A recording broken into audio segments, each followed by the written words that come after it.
દાદાની આખું જુઓ દોસ્તો. દાદા નામ શું તમારું? પરસોત્તમ સુંદરજી સૌજાણી, કયું ગામ? ભાણવડ. વાહ ભાઈ વાહ. મૂછુના આંકડા બાકડા ચડાવો તો જરાક. અરે અરે પણ હા, આ તો મહાનની મૂછું છે ભાઈ. હા હા હા. વાહ વાહ. દાદાની આંખું જુઓ દોસ્તો. અને આ ભાણવડનું સ્મશાન છે દોસ્તો, જાગતું સ્મશાન કહેવાય. દાદા તમે કેટલા વર્ષથી આ સ્મશાનમાં સેવા કરો છો? 7 વર્ષ થયા. 7 વર્ષથી. હા.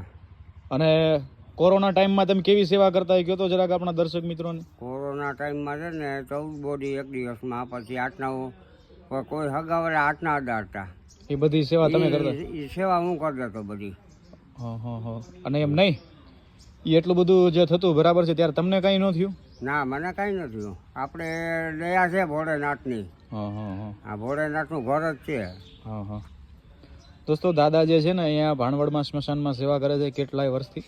કોરોના કાળ દરમિયાન 1 મહિનામાં કેટલી બોડી લેતા હતા દાદા તમે? 250 બોડી. 1 મહિનામાં 250 બોડીના અગ્નિ સંસ્કાર તમે કર્યા. પણ તમને કોઈથી કાંઈ નહોતું, તમને ભરોસો હતો ભગવાન ઉપર. વાહ ભાઈ વાહ. આ બધા આપણા ખરા મોતીડા છે. દાદા એકવાર મૂછે આમ તાવ દયો તો. હા. હા. વાહ ભાઈ વાહ. ઘણી ખમ્મા.